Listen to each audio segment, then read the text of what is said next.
Selamat pagi. Assalamualaikum warahmatullahi wabarakatuh. Waalaikumsalam warahmatullahi wabarakatuh.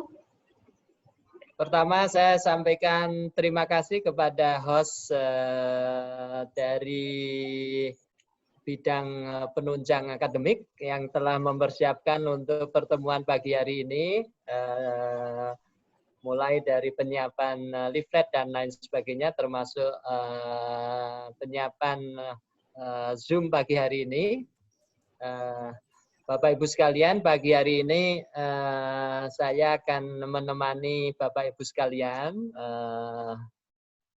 dalam rangka kita ingin mengenalkan dan juga menginisiasi adik-adik mahasiswa maupun Bapak Ibu dosen yang ingin bergelut di dunia komputasi, khususnya komputasi yang dimanfaatkan untuk keperluan pendidikan di pendidikan farmasi maupun tentunya keperluan riset yang terkait dengan drug discovery, ya.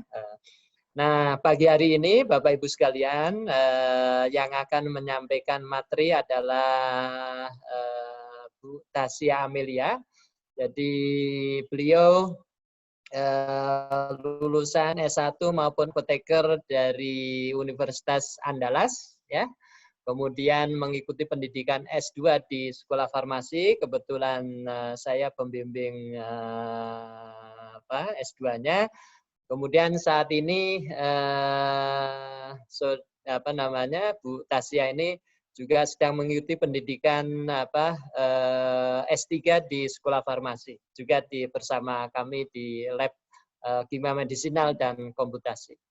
Namun demikian pengalaman yang sangat luar biasa, ya. Jadi melakukan riset di Leiden University yang terkait dengan drug discovery maupun tentunya baik itu pekerjaan sintesis maupun pekerjaan komputasi, termasuk publikasi yang sudah publish maupun publikasi yang saat ini dalam proses review. Tentu hal yang sangat positif terkait dengan keilmuan komputasi di bidang farmasi. Nah, pagi hari ini beliau akan menyampaikan dasar atau pengantar yang terkait dengan computer aided drug design, ya. Kemudian nanti di seri berikutnya minggu depan itu ada Bu Francisca yang akan menyampaikan bagaimana kita mempelajari proses interaksi suatu ligan atau molekul kecil dengan reseptor atau protein atau enzim, ya. Kemudian tentu mengetahui lebih detail energi dan lain sebagainya. Kemudian yang sesi ketiga nanti Bu Tasya juga akan menyampaikan materi yang terkait dengan homologi modeling, ya. Saya kira nanti di pertemuan yang pertama ini juga akan disinggung sedikit, ya. Dan yang terakhir nanti karena dalam proses penemuan obat tentu tidak lepas dari bagaimana kita mengetahui toksisitas dari suatu molekul. Nanti bagaimana prediksinya, ya. Di samping tentu prediksi seperti adsorpsi dan lain sebagainya juga akan sedikit diulas juga. Nah, pagi hari ini dasar atau pengantar desain obat berbasis komputasi akan disampaikan oleh Bu Tasya.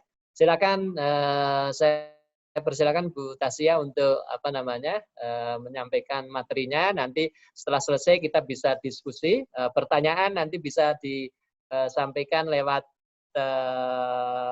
medium chat atau juga nanti bisa tanya langsung, ya, setelah sesi presentasi berakhir. Silakan. Ya, terima kasih Pak Daryono. Terima kasih juga kepada APTFI yang sudah membantu melancarkan adanya workshop ini. Jadi saya perkenalkan dulu, nama saya Tasya Amelia, saya dari KK Farmakokimia, Sekolah Farmasi ITB. Jadi pada pagi ini saya akan menyampaikan materi pertama dari rangkaian workshop tentang CADD. Ini yang berjudul pengantar dari CADD. CADD itu apa? Kepanjangannya adalah Computer Aided Drug Design atau artinya desain obat berbasis komputer. Nah, sebelum saya menyampaikan seperti apa CADD, mungkin ada lebih baiknya kalau kita review lagi pengertian obat itu apa. Nah, di sini ada pengertian dari KBBI. Jadi, obat itu merupakan bahan untuk mengurangi, menghilangkan penyakit, atau menyembuhkan seseorang dari penyakit. Jadi, itu menurut KBBI. Nah, kemudian banyak sekali pengertian obat selain dari KBBI ini yang telah dibuat. Jadi di sini saya mencoba untuk merangkum pengertian dari obat itu.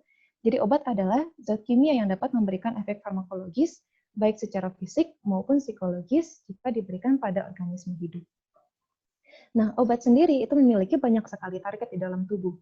Jadi target-targetnya itu bisa diklasifikasikan menjadi beberapa kelompok. Itu ada enzim, reseptor, ada kanal ion, ada transporter, dan ada juga DNA. Nah, kemudian pada proses pengembangan obat, itu membutuhkan waktu yang tidak sebentar. Jadi waktunya minimum dari identifikasi target yang sebagai step pertama, hingga obat itu disetujui untuk digunakan oleh FDA untuk tujuan klinis, itu sedikitnya membutuhkan waktu 12 tahun, itu paling cepat. Nah, tidak hanya waktu, jadi proses pengembangan obat ini juga membutuhkan biaya yang tidak sedikit.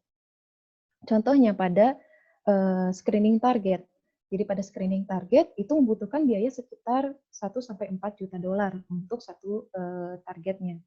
Kemudian setelah ditemukan targetnya, setelah diketahui ada kandidat lead-nya, kemudian dilakukan uji preklinis, dan uji preklinis untuk satu molekul itu membutuhkan biaya sekitar 12-15 juta dolar. Nah, itu biaya yang tidak sedikit. Kemudian setelah melewati uji praklinis, itu akan memasuki uji klinis fase 1, di mana membutuhkan biaya lebih besar lagi, yaitu 1,5 juta dolar, sekitar 1,5 juta dolar. Kemudian naik ke fase 2, lebih banyak lagi yang dibutuhkan, sekitar 20 juta dolar. Nah, kemudian ke fase berikutnya itu lebih banyak lagi, yaitu 100 juta dolar. Hingga nanti untuk review dari si kandidat obat ini, kemudian untuk mendapatkan persetujuan dari FDA, itu membutuhkan biaya lebih besar lagi, itu sekitar 1,6 miliar dolar. Jadi dari sejarah bagaimana perkembangan obat, bagaimana perkembangan suatu senyawa untuk bisa di-approve oleh FDA, nah itu membutuhkan dana yang besar. Selain itu banyak juga yang di tengah-tengah itu menjadi gagal, karena misalnya di uji fase 1 itu diketahui ternyata senyawa ini tidak aman, atau di fase 2 dan fase 3 senyawa ini menghasilkan hasil yang kurang baik efikasinya, sehingga akhirnya obat ini gagal dan harus dikembangkan lagi untuk menjadi suatu obat baru. Nah, di manakah peran dari komputasi? Peran dari komputasi itu untuk mengoptimalisasi proses dari pengembangan obat yang di pertama. Jadi dengan pengembangan obat yang dioptimasi, maka senyawa yang dihasilkan itu akan lebih terarah, sehingga diharapkan dapat memberikan hasil yang lebih baik dengan memangkas biaya-biaya yang tidak diperlukan. Seperti itu. Nah, kemudian CADD ini diyakini mulai dikenal oleh masyarakat di tahun 1981. Jadi itu adalah saat diterbitkannya sebuah majalah. Jadi di sini ada majalah Fortune yang dianggap sebagai awal dari dikenalinya CADD. Dengan judulnya itu ada The Next Industrial Revolution, Designing Drugs by Computer at Merck. Nah, jadi di sini masyarakat itu mulai mengetahui, oh ternyata mengembangkan obat itu bisa juga dengan komputer.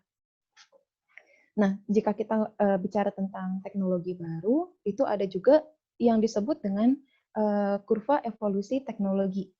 Jadi kurva evolusi teknologi ini dipopulerkan oleh Bezdek, itu sekitar tahun 93. Jadi itu menunjukkan bagaimana antusiasme masyarakat terhadap suatu teknologi baru. Sebagai contoh, misalnya aplikasi TikTok. Jadi pasti Bapak, Ibu, teman-teman itu tahu TikTok itu apa. Jadi TikTok itu waktu pertama dikeluarkan, itu terjadi suatu overreaksi dari masyarakat karena oh ini teknologi yang baru. Jadi mulai ada peningkatan dari antusiasme masyarakat hingga adanya euforia di awal. Dan penggunaan TikTok di awal itu sempat mencapai suatu peak of hype karena semua orang mencoba untuk menggunakan TikTok ini. Tidak semua, mungkin kebanyakan ya. Nah, hingga di satu titik mulai muncul ada kritik dari masyarakat atau mulai juga ada timbul kebosanan oleh pengguna karena sebenarnya karena penggunaan yang tidak optimal karena masyarakat tidak tahu sebenarnya apalagi yang bisa dilakukan dengan TikTok selain dengan musik-musik atau selain dengan lagu dengan tarian-tarian di sosial media. Jadi penggunaan itu mulai turun hingga yang disebut dengan death of cynicism.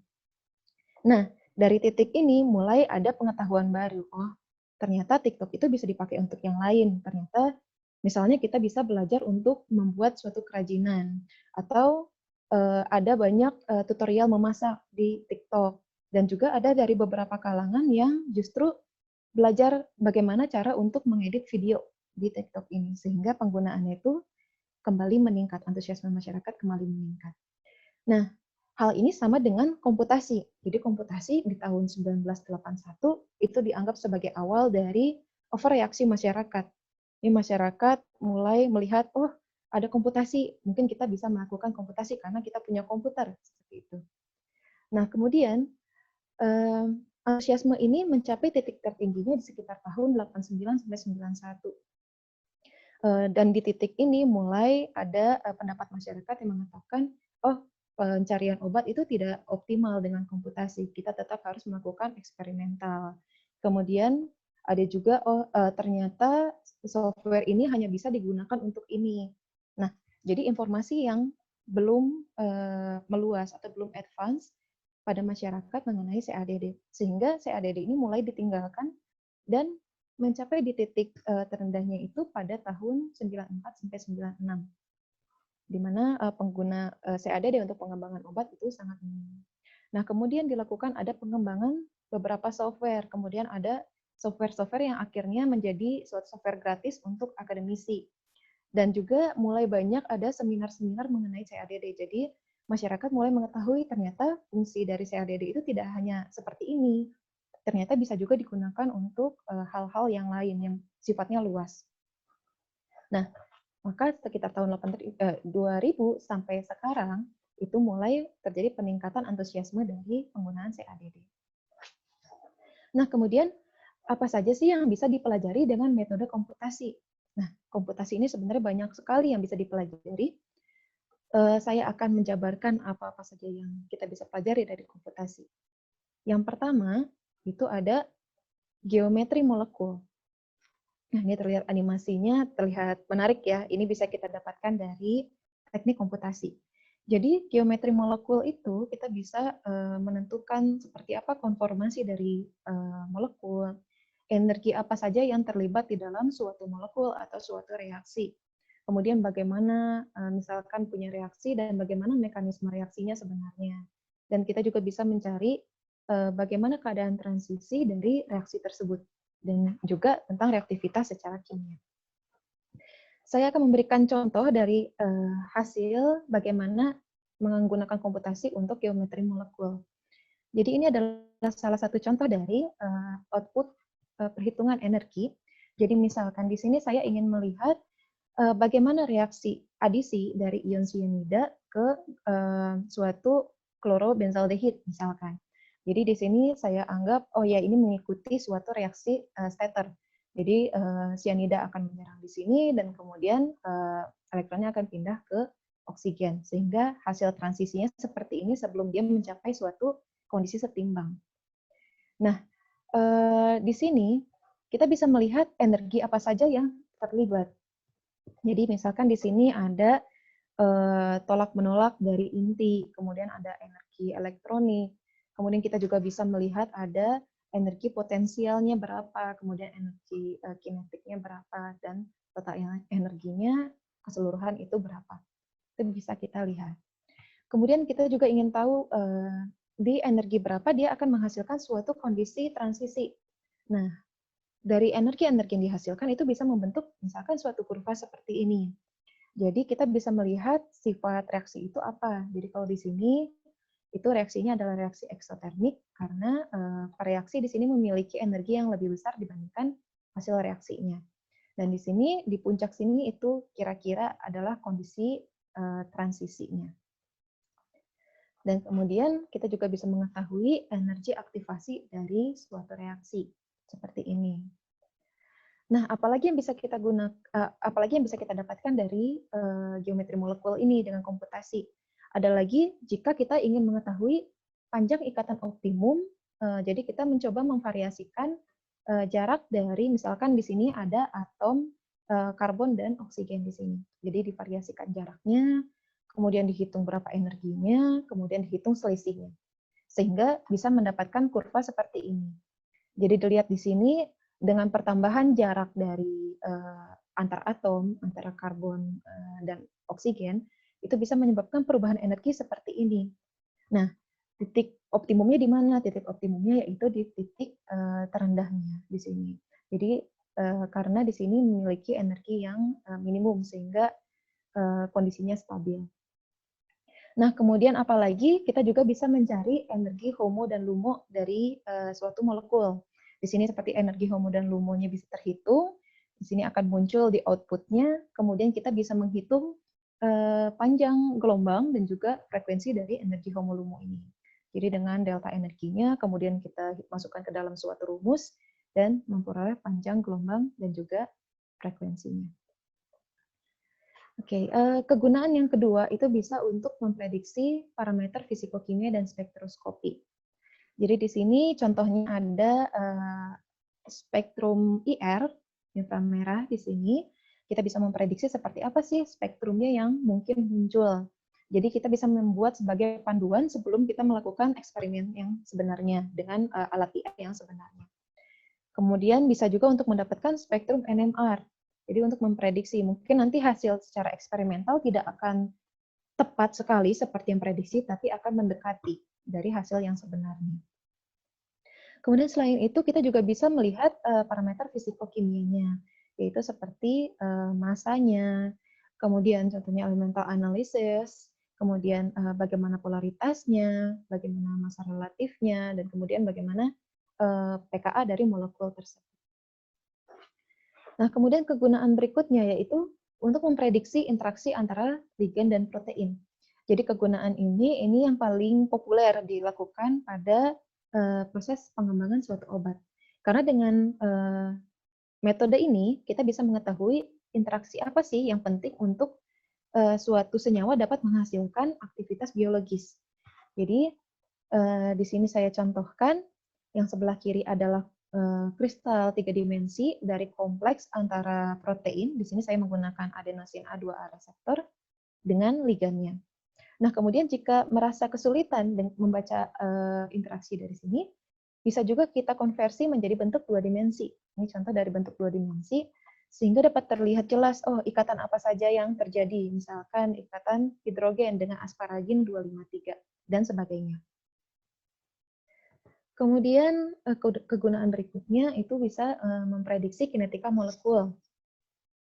Bagaimana memprediksi kinetika molekul? Contohnya di sini ada animasinya tentang bagaimana suatu protein itu berubah konformasi karena adanya pengaruh misalkan pelarut, suhu, tekanan, pH, dan lain-lain. Jadi kita bisa melihat bagaimana kestabilan protein tersebut. Nah, kegunaan yang lain, yang paling utama sebenarnya itu adalah mendesain senyawa-senyawa obat baru berdasarkan dengan kegunaan-kegunaan sebelumnya yang saya jabarkan tadi. Sehingga diprediksi obat baru ini memiliki aktivitas yang lebih baik. Dan kemudian yang terakhir itu untuk prediksi toksisitas dari senyawa.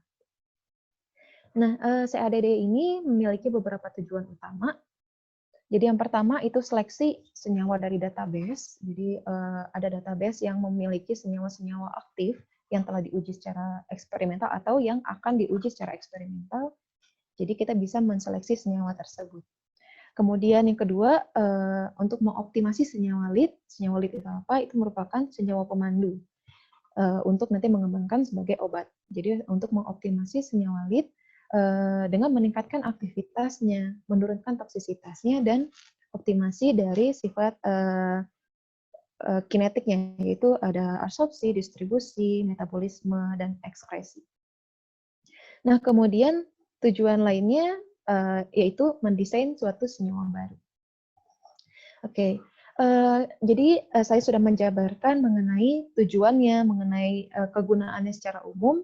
Sekarang kita masuk ke bagaimana perhitungan untuk CADD.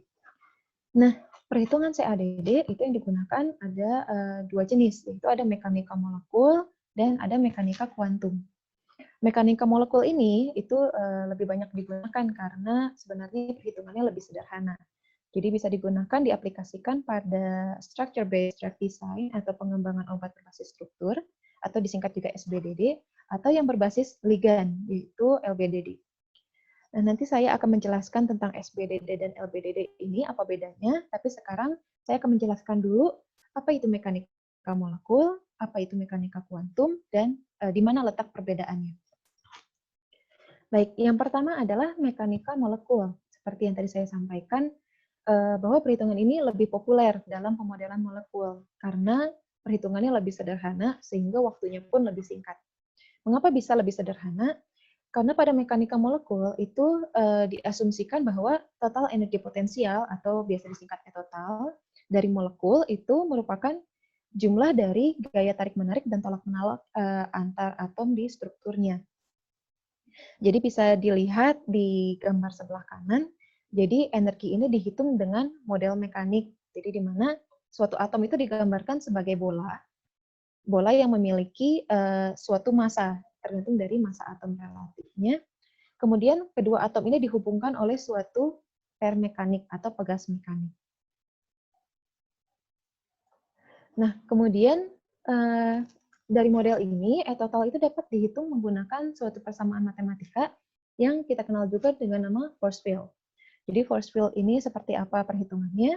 Nah, ini adalah perhitungan yang paling sederhana dari perhitungan force field, yaitu energi total sama dengan energi ikatan ditambah energi non-ikatan. Nah, apa itu energi ikatan dan apa itu energi non-ikatan?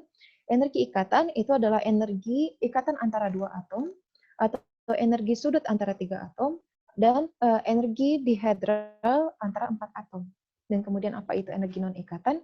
Energi non-ikatan itu dibentuk dari energi elektrostatik dan energi van der Waals. Baik, kemudian bagaimana dengan mekanika kuantum? Nah, mekanika kuantum bedanya ini menggunakan perhitungannya menggunakan gelombang. Jadi dengan berdasarkan kenyataan bahwa elektron atau partikel lainnya itu dapat menghasilkan suatu gelombang. Jadi gelombang tersebut akan masuk ke dalam suatu perhitungan di sini. Ya, di sini jadi fungsi gelombang itu dinyatakan dengan C dan ada operator Hamiltonian dan juga energi dari C itu sendiri. Jadi ini disebut sebagai persamaan Schrödinger. Jadi sebenarnya rumusnya tidak sesimpel ini. Sebenarnya dari masing-masing operator itu ada penurunan yang Hamiltonian seperti apa dan kemudian C itu seperti apa. Tapi mungkin untuk menjelaskan rincinya itu tidak akan menjadi workshop 2 jam ya. Itu akan menjadi workshop mungkin 2 bulan. Nah, kemudian mekanika kuantum ini itu dapat digunakan untuk menghitung energi potensial dan kinetik, afinitas elektron, entalpi, momen dipol, sifat fisik, dan lain-lain. Kemudian bisa juga menghitung bagaimana densitas elektron pada suatu struktur, jadi bisa menentukan reaksinya seperti apa dengan misalkan suatu elektrofil atau nukleofil. Jadi dari yang dijabarkan kita bisa menyimpulkan perbedaan dari mekanika molekul dan mekanika kuantum. Ini secara garis besar perbedaannya. Mekanika molekul itu tidak memperhitungkan energi elektronik, menghitung energi itu sebagai fungsi terhadap intinya saja, seperti yang tadi saya jelaskan sebagai bola dan pegas mekanik. Dan kemudian perhitungannya jadi lebih cepat. Sedangkan mekanika kuantum itu memperhitungkan elektron di sistem. Jadi semua elektron yang terlibat di sistem itu akan dihitung di mekanika kuantum. Sehingga perhitungannya menjadi lebih lama. Ya, kita akan masuk ke apa itu SBDD, apa itu LBDD. Jadi ini sebenarnya adalah proses umum dari bagaimana pengembangan suatu obat dilakukan dengan CADD. Jadi pertama itu mengidentifikasi target, kemudian kita akan melakukan pengembangan obat berbasis komputer sehingga bisa mendapatkan suatu senyawa lead yang telah dioptimisasi dan menjadi kandidat untuk obat. Jadi seperti namanya SBDD, Structure Based Drug Design, itu berbasis struktur. Jadi kita harus punya struktur 3D dari proteinnya. Itu structure based. Kemudian ligand based, seperti namanya ada berbasis ligand, berarti kita membutuhkan struktur ligandnya. Jadi seorang kimiawan Austria ini mencoba untuk membuat diagram yang lebih jelas dari pembagiannya. Jadi di sini dilakukan pembagian berdasarkan ketersediaan dari data yang kita punya. Contohnya, bagaimana jika kita punya lengkap ada protein, ada struktur 3 dimensi dari protein yang kita punya, struktur ligand yang kita punya, maka kita bisa melakukan suatu SBDD, Structure Based Drug Design. Nah, bagaimana jika kita hanya punya struktur ligand, kita tidak punya struktur proteinnya? Kita tetap bisa melakukan CDD dengan melakukan LBDD, ligand base. Nah, bagaimana jika sebaliknya? Kita punya protein tapi tidak punya ligand. Nah, itu bisa melakukan dengan desain de novo. Nah, ini bagaimana jika kita tidak punya protein, tidak punya ligand? Ya sudah, itu harus dicari dulu dengan high throughput screening. Jadi kita harus menentukan dulu target yang kita mau itu apa, dan kemudian obat yang bekerja di situ apa saja. Saya akan mencoba menjelaskan satu persatu dari semua kategori ini. Yang pertama, saya akan menjelaskan mengenai SBDD yang lengkap dulu. Jadi SBDD, Structure Based Drug Design, itu yang paling penting di sini, kita harus memiliki informasi mengenai struktur 3 dimensi protein target. Karena kita akan menghitung energi interaksinya. Nah, bagaimana cara untuk mendapatkan struktur 3 dimensi protein? Di sini ada dua cara. Ada dengan kristalisasi, dengan secara eksperimen. Bisa juga jika kita tidak melakukan eksperimen, kita bisa mencari data tersebut. Siapa tahu ada yang sudah mempublikasikannya ke databank. Bisa dilihat di protein databank. Kemudian tujuan utama dari SBDD ini itu untuk mendesain senyawa berdasarkan dari struktur targetnya, berdasarkan struktur proteinnya. Maka simulasi apa saja yang bisa kita lakukan? Itu ada molecular docking, bisa juga melakukan virtual screening. Pertama, saya akan menunjukkan dulu bagaimana cara mendapatkan struktur 3 dimensi protein dari databank. Nah, di sini, jadi link ini bisa diakses untuk mendapatkan data proteinnya. Ini ada www.rcsb.org, dan akan muncul tampilan seperti ini. Ini adalah tampilan terbaru, jadi mungkin jika Bapak dan Ibu mencari di Google bagaimana gambarnya dari RCSB ini, mungkin akan menemukan versi lamanya. Nah, ini versi terbarunya, di sini protein databank. Jadi jangan takut untuk membuka PDB ini jika tidak paham bagaimana menggunakannya, karena di sini ada fitur untuk belajar bagaimana cara menggunakan protein databank ini. Nah, kemudian menariknya dari halaman pertamanya itu akan selalu ada molecule of the month. Jadi molekul apa yang paling menarik yang baru ditemukan dan yang paling besar impact-nya terhadap masyarakat. Jadi kalau tidak salah pernah ditampilkan di sini ada struktur dari RDRP untuk COVID-19. Itu saya lupa di bulan Maret apa di bulan April. Nah, kemudian protein yang dicari itu bisa dituliskan di kolom ini dan tinggal langsung klik cari. Di sini saya membuat contoh pencarian dengan kode 3ERT di sini. Ini adalah kode PDB. Dan proteinnya berupa reseptor estrogen alfa. Nah, di 3ERT ini adalah suatu kompleks reseptor estrogen alfa dengan 4-hidroksitamoxifen yang diketahui adalah obat kanker payudara yang dapat menginhibisi reseptor estrogen ini.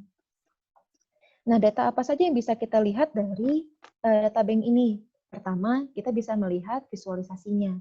Visualisasinya kita bisa memilih mau struktur proteinnya atau lebih jelas ke interaksi ligandnya. Jadi jika diklik di interaksi ligand, itu akan ada zoom in, bagaimana si ligand ini ada di sisi aktif dari protein tersebut. Kemudian, selain itu juga di sini ada doi number, ada nomor doi-nya, yang bisa diakses oleh Bapak dan Ibu jika nanti membutuhkan baca datanya, data kristalisasi dari 3ERT ini seperti apa. Di sini bisa langsung diklik saja. Kemudian ada klasifikasi dari protein, di sini ada nuklear reseptor, kemudian organismenya apa, Homo sapiens, kemudian sistem ekspresinya seperti apa, itu adalah Escherichia coli. Kemudian di sini yang penting adalah data mutasi. Mengapa data mutasi itu penting? Karena jika ada mutasi di dalam suatu reseptornya di sini, dan kita akan melakukan uji docking dengan yang seharusnya adalah protein wild type atau yang tanpa mutasi, maka itu akan sangat mempengaruhi hasil dari interaksinya. Sehingga harus kita kembalikan bentuknya ke bentuk wild type-nya dan baru digunakan untuk studi interaksi.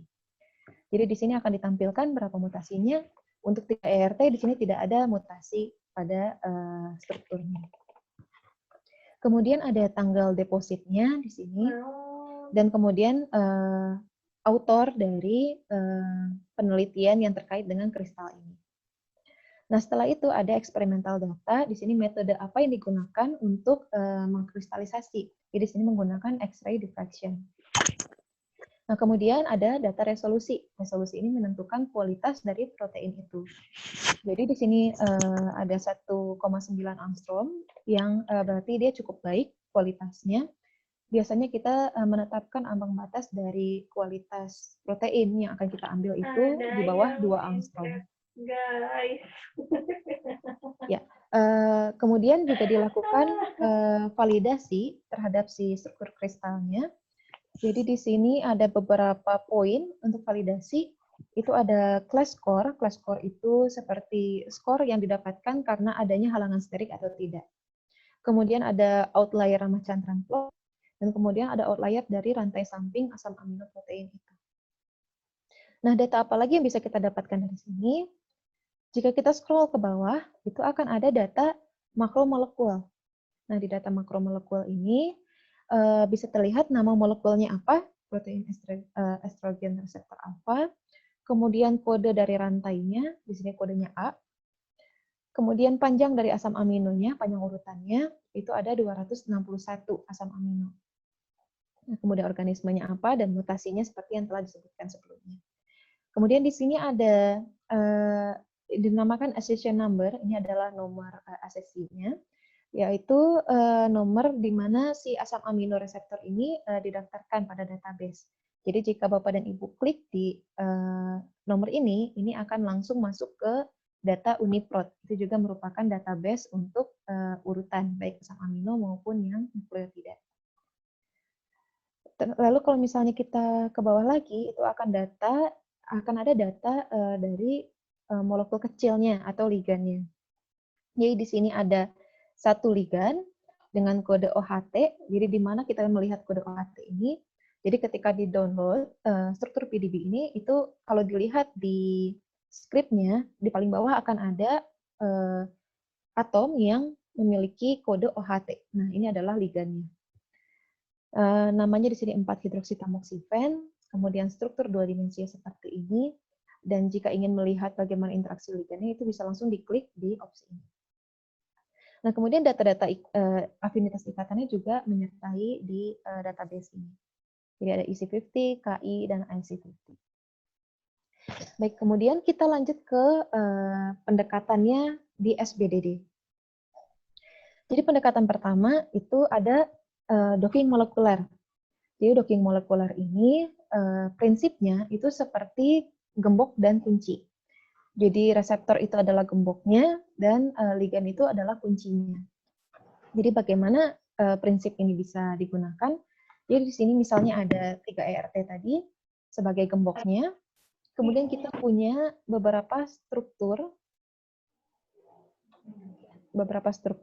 ini yang menjadi kuncinya. Nah, kemudian struktur-struktur ini di-docking ke suatu sisi aktif. Jadi bagaimana cara menentukan sisi aktif dari protein? Itu bisa dari melihat ligan alaminya atau ligan yang ada di dalam struktur kristalnya ketika kita mendownload PDB-nya itu, atau bisa juga dari data literatur, di manakah sisi aktif dari protein tersebut. Hingga nanti kita mendapatkan suatu kompleks seperti ini, di mana ada ligannya di dalam, kemudian ini adalah struktur proteinnya. Nah, jadi tahap-tahap untuk molecular docking itu pertama kita harus menentukan dulu struktur target dengan kristalisasi eksperimental atau kita download dari database-nya. Kemudian menentukan anak kunci mana yang cocok untuk gembok ini. Nah, itu ditemukan dengan cara docking.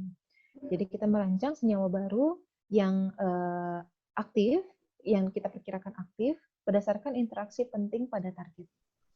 Kemudian setelah kita dapatkan anak kunci apa yang bisa membuka gembok ini, kemudian kita akan mensintesis struktur kunci tersebut, kemudian lakukan uji in vitro untuk afinitas dan efektivitasnya, kemudian uji praklinis, dan kemudian uji klinis.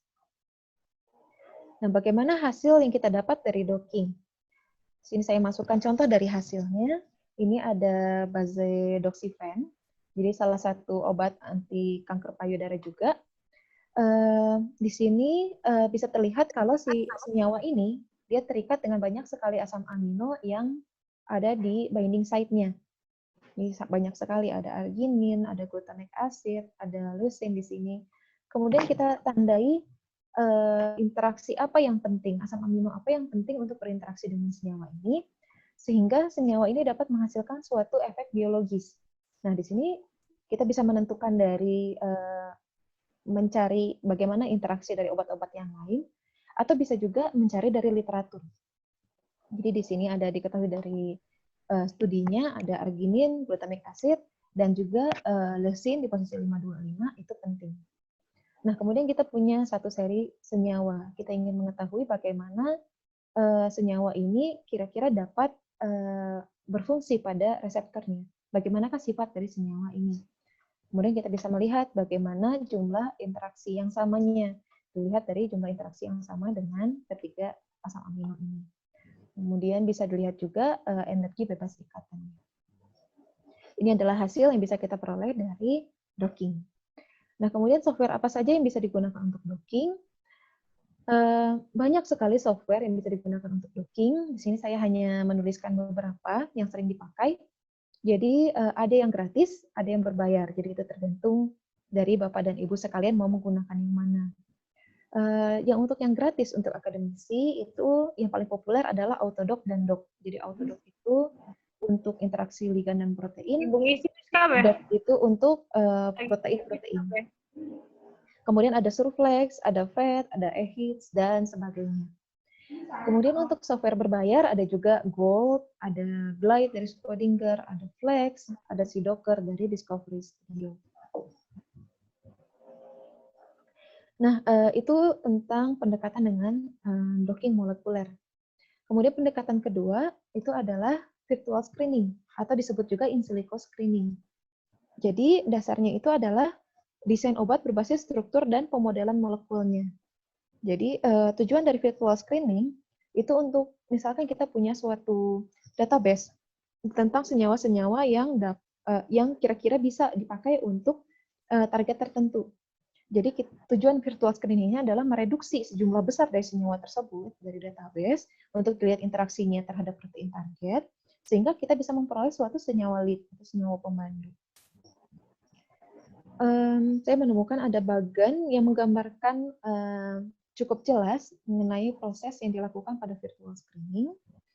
Jadi di sini yang paling penting kita harus punya struktur proteinnya, kemudian ada struktur dari senyawa-senyawanya, dan kemudian kita akan melakukan filtering. Filtering apa saja yang akan dilakukan? Itu ada drug-like and lead-like, misalnya contohnya seperti Lipinski Rule of 5. Kemudian ada filter toksisitas, jadi yang mana yang toksik, yang mana yang tidak. Kemudian pose yang buruk, seperti ada halangan sterik di dalam strukturnya. Kemudian ada filter PAINS. PAINS itu pan-assay interference compound, jadi senyawa-senyawa atau struktur yang dapat memberikan hasil positif palsu pada pengujian karena sifatnya itu tidak spesifik. Jadi dia dapat berikatan lebih dari satu target. Kemudian ada filter dari ADME-nya.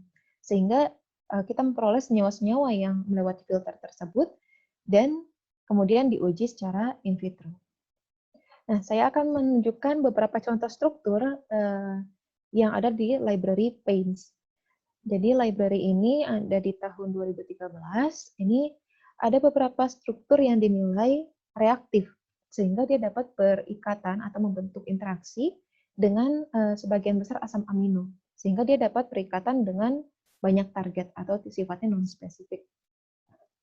Nah, sebenarnya tidak banyak perubahan dari library paints ini saat ini, tapi juga diketahui ada beberapa struktur yang tidak masuk ke dalam library paints dan sudah terbukti sebagai paints.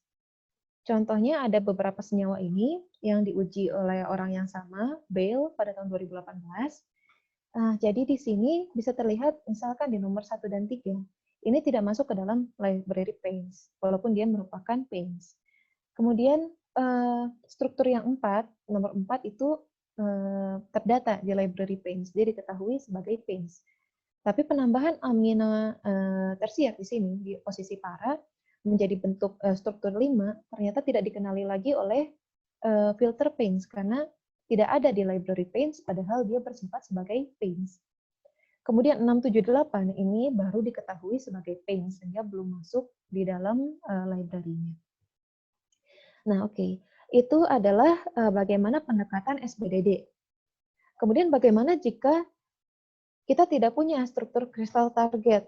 Kita mau melakukan docking tapi tidak punya struktur kristal targetnya. Nah, ada caranya. Ada 2 cara yang bisa dilakukan. Itu bisa dengan pemodelan homologi dan bisa juga dengan pendekatan kedua yaitu LBDD. Pertama saya akan menjelaskan dulu secara singkat apa itu pemodelan homologi.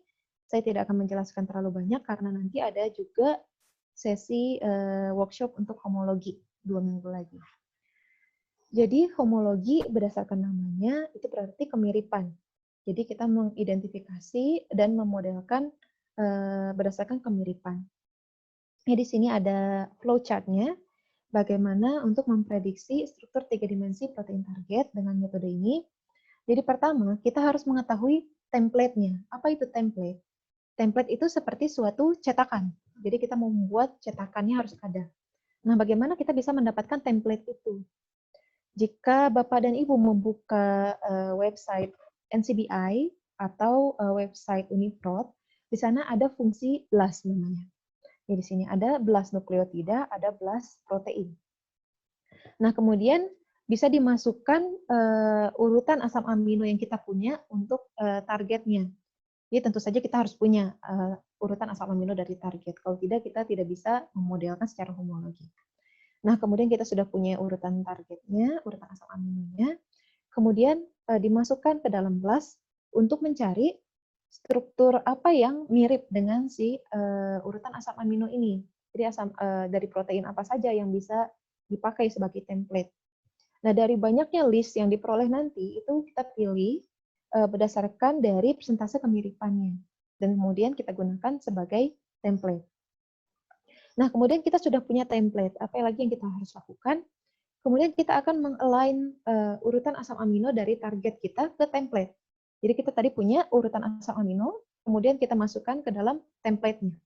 Nah, kemudian apa yang dilakukan itu adalah seperti menjahit atau membuat dia tok di situ gitu. Itu adalah target urutan berikutnya, jadi trait sequence.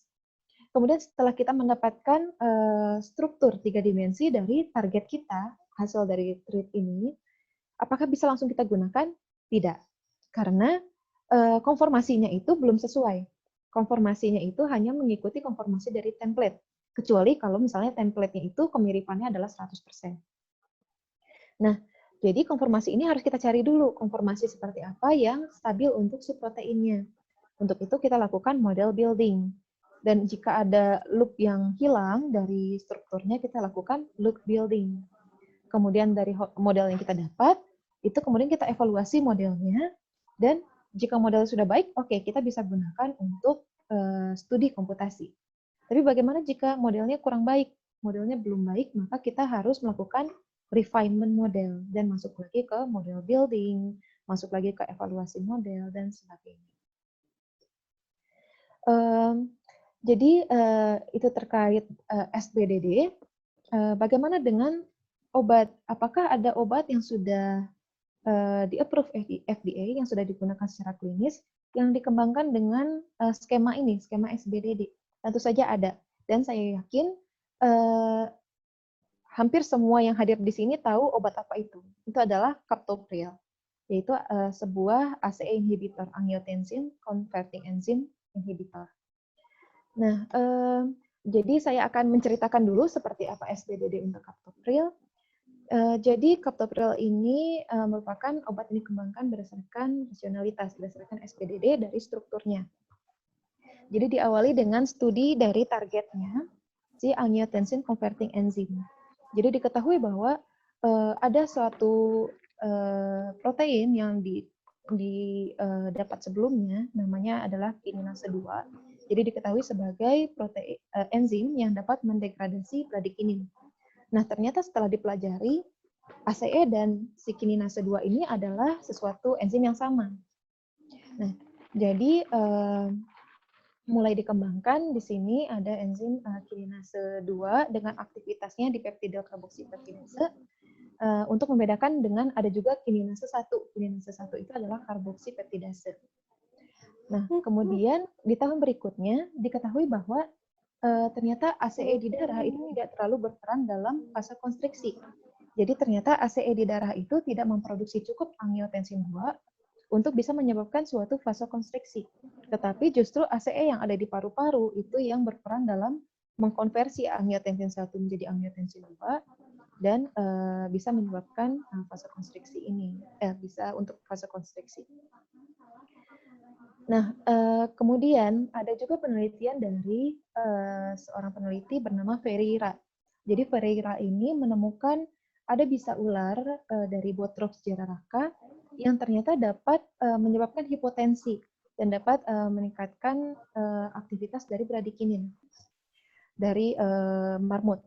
Kemudian si senyawa dalam bisa ular ini disebut sebagai bradikinin potentiating factor.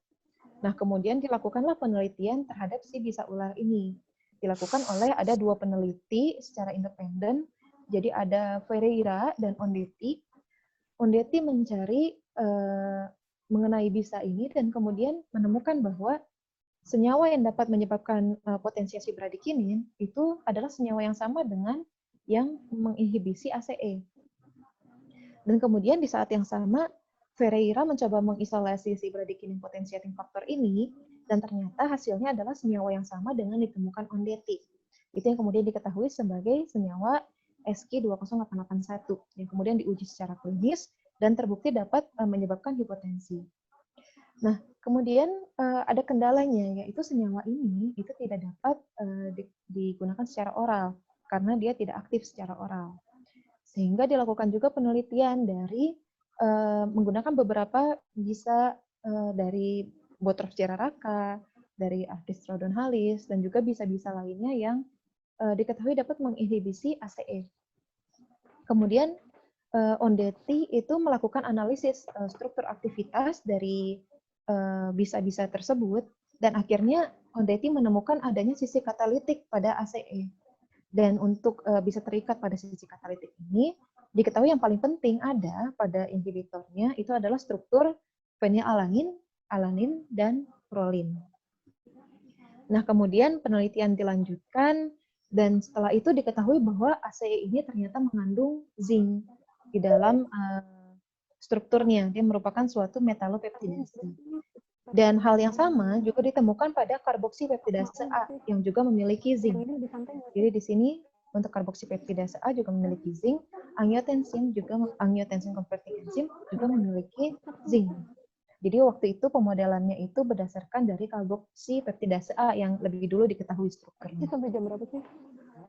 Harus sampai akhir. Ya, ini adalah pengembangan dari suatu angiotensin converting enzyme. Jadi di sini dianalisis di sisi ikatannya, ternyata di sini ada asam amino yang bermuatan positif, kemudian ada donor dari ikatan hidrogen, kemudian ada ion zinc. Sehingga diharapkan si senyawa itu memiliki fitur suatu C-terminal yang bersifat negatif, sehingga bisa berikatan dengan asam amino bersifat positif di sini. Kemudian bisa membentuk ikatan hidrogen dengan suatu donor di sini, dan juga bisa berikatan dengan zinc.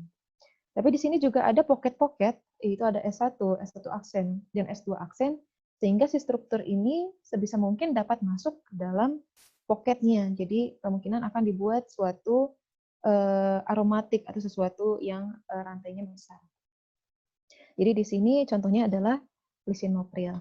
Jadi diperoleh ada captopril, dikembangkan menjadi enalapril, kemudian dikembangkan juga ada lisinopril sebagai turunannya.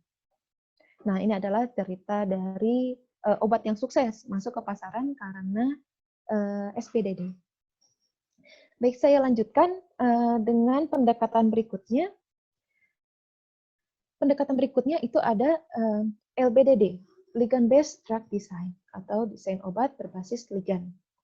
Jadi seperti yang telah disampaikan sebelumnya, untuk LBDD itu jika tidak ada informasi tentang struktur 3 dimensi dari protein target. Jadi yang digunakan itu hanya ligand-ligannya saja. Jadi bagaimana melakukan LBDD? Tentu saja dengan mempelajari ligand tersebut. Jadi kita harus mengetahui sifat-sifat fisikokimia yang berperan dalam menentukan aktivitas senyawa tersebut pada target. Nah, bagaimana caranya? Itu dilakukan analisis struktur, bisa berupa 2 dimensi atau juga 3 dimensi dari senyawa-senyawa yang telah diketahui memiliki aktivitas biologis. Prinsip dari LBDD itu merupakan sifat yang mirip, similar property. Mengapa kita cari sifat yang mirip? Karena jika strukturnya mirip, maka sifatnya diprediksi mirip, kemudian kita bisa memprediksi bahwa interaksinya pun akan mirip dan akan menghasilkan aktivitas yang mirip juga. Di sini ada beberapa tahapan umum dari LBDD.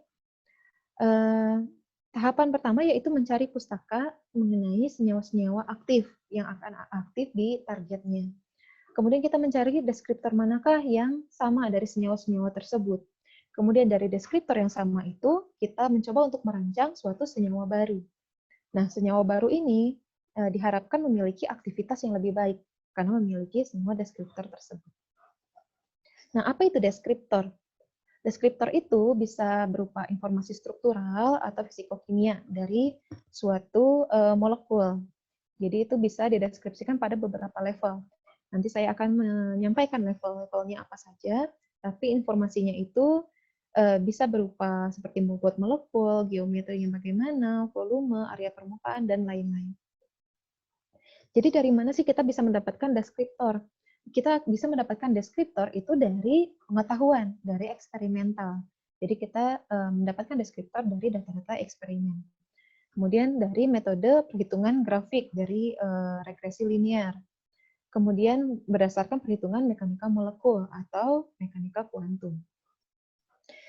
Nah, di sini level-level yang tadi saya sampaikan itu bisa seperti satu dimensinya berupa besaran skalar, itu contohnya adalah bobot molekulnya yang kita bandingkan. Kemudian bisa lebih tinggi lagi levelnya menjadi 2 dimensi, itu bisa berkaitan dengan strukturnya, susunannya. Itu yang bisa dilihat adalah log P-nya misalkan. Kemudian naik lagi ke level yang lebih tinggi, ke 3 dimensi. Itu berarti konformasi dari molekulnya. Contohnya itu yang bisa kita lihat adalah momen dipolnya. Nah, kemudian bagaimana pendekatan dari LBDD ini? Pendekatannya itu ada 2. Jadi yang pertama itu seleksi berdasarkan kemiripan sifat. Yang kedua itu konstruksi model HKSA atau hubungan kuantitatif, struktur, dan aktivitas. Jadi untuk memprediksi pengaruh struktur kimia terhadap aktivitas biologis. Nah, untuk lebih mudahnya saya akan menyampaikan satu persatu dulu, menjelaskan satu persatu, mulai dari bagaimana seleksi senyawa berdasarkan kemiripan sifat kimia. Nah, di sini pencarian kemiripan molekul.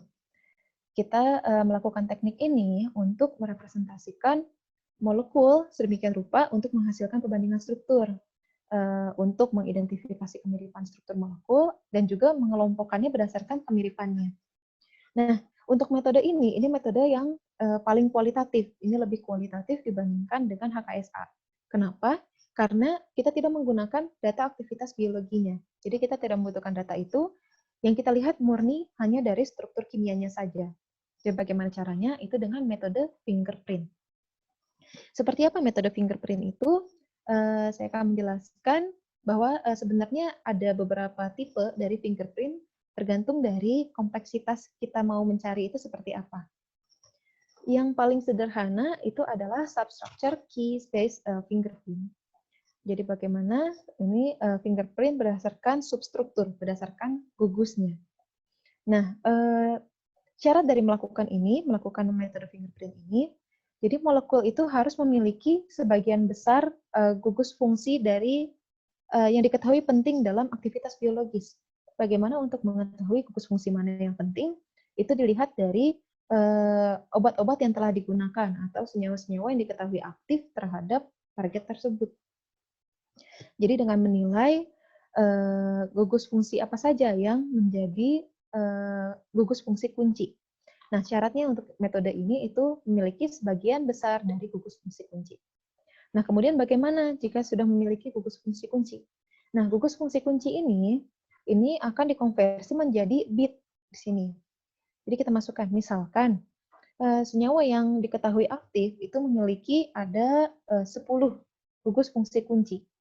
Nah, kemudian senyawa yang kita punya, itu kita lihat punya gugus fungsi apa saja dari gugus fungsi kuncinya. Misalkan di sini ada karboksilatnya, kemudian ada amin primernya, ya kemudian kita tambahkan semuanya di sini.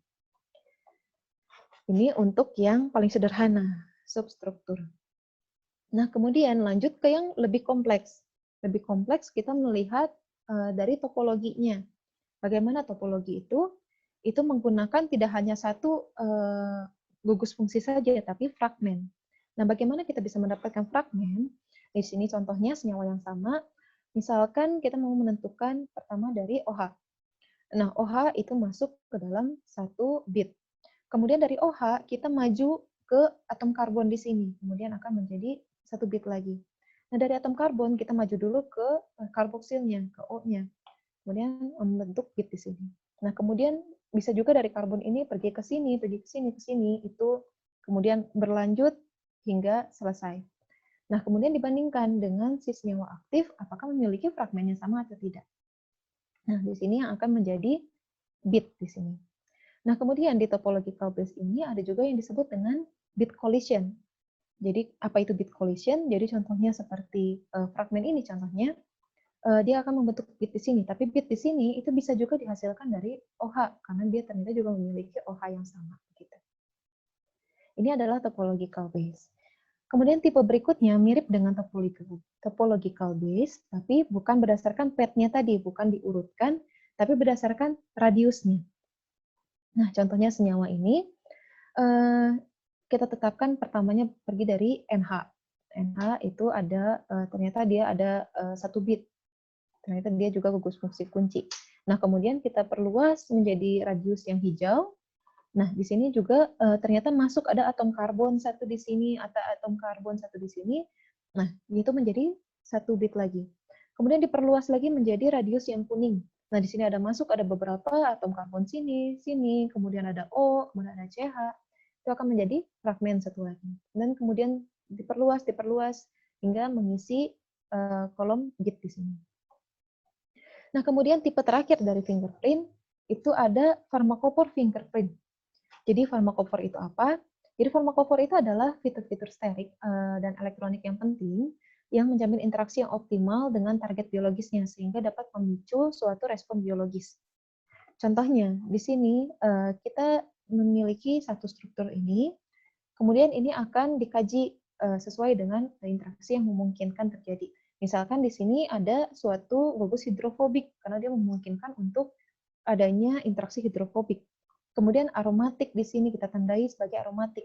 Di sini aromatik warna oranye. Kemudian ternyata ada akseptor untuk ikatan hidrogen di sini. Kita tandai sebagai akseptor. Dan seterusnya. Nah, kemudian apalagi yang dilakukan setelah ini? Nah, setelah ini, poin-poinnya itu kita akan mencoba membuat kombinasi. Di sini kombinasinya terdiri dari 3-4 poin.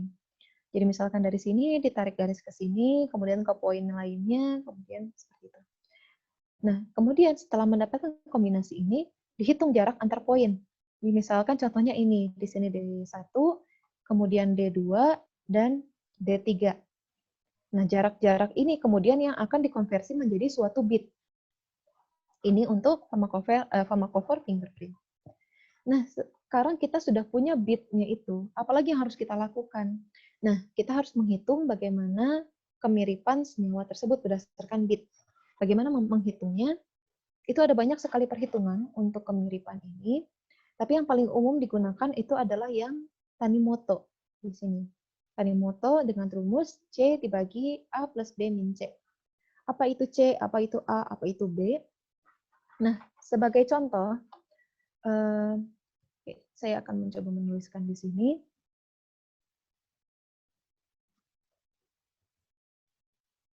Oke. Sebagai contoh, itu ada senyawa A.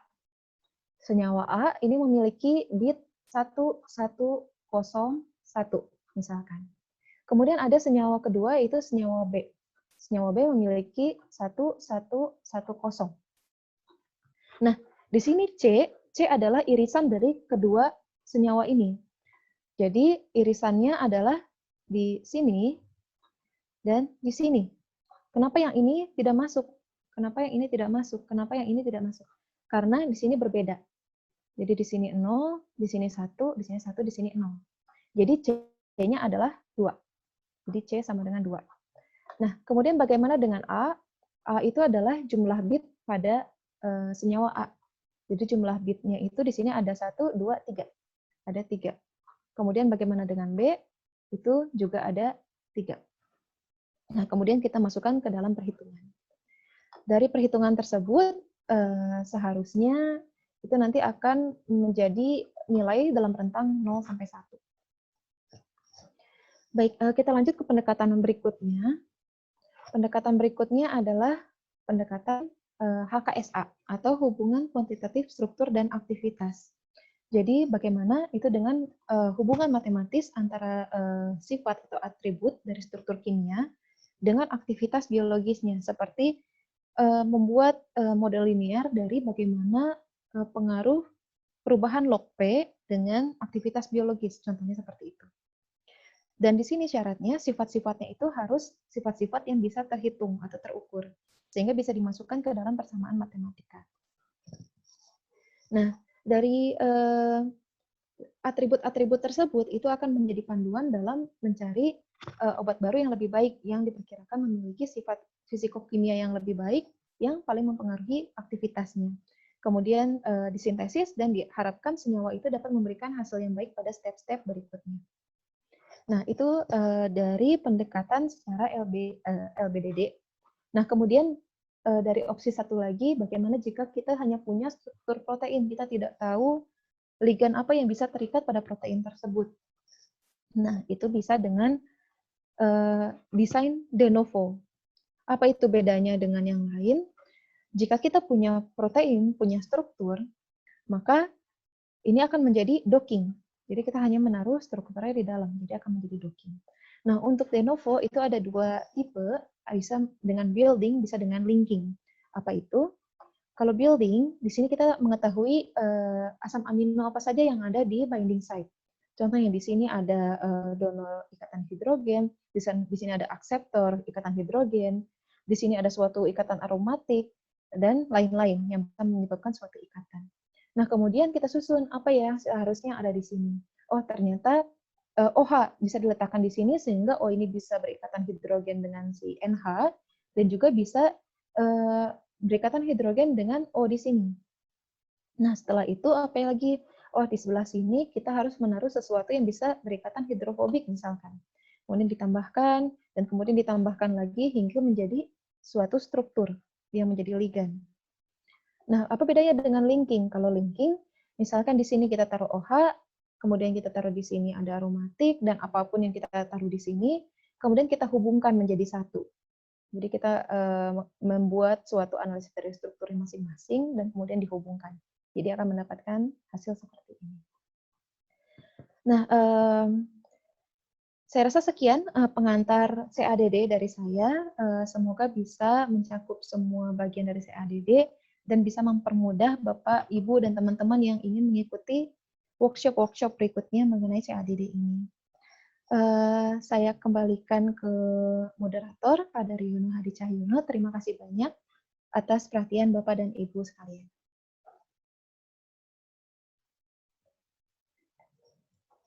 Oke, terima kasih, Astia. Ya. Sekarang saya buka untuk Bapak, Ibu, adik-adik mahasiswa yang ingin bertanya, silakan. Mungkin saya unmute aja dulu ya.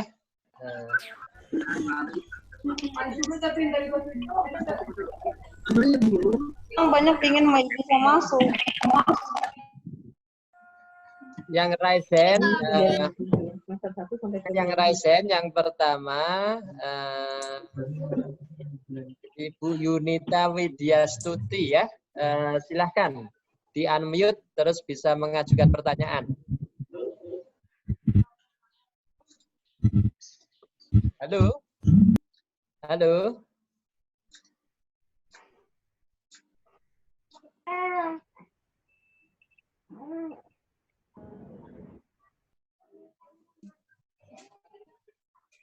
Bu Yunita tadi yang mengajukan unjuk jari.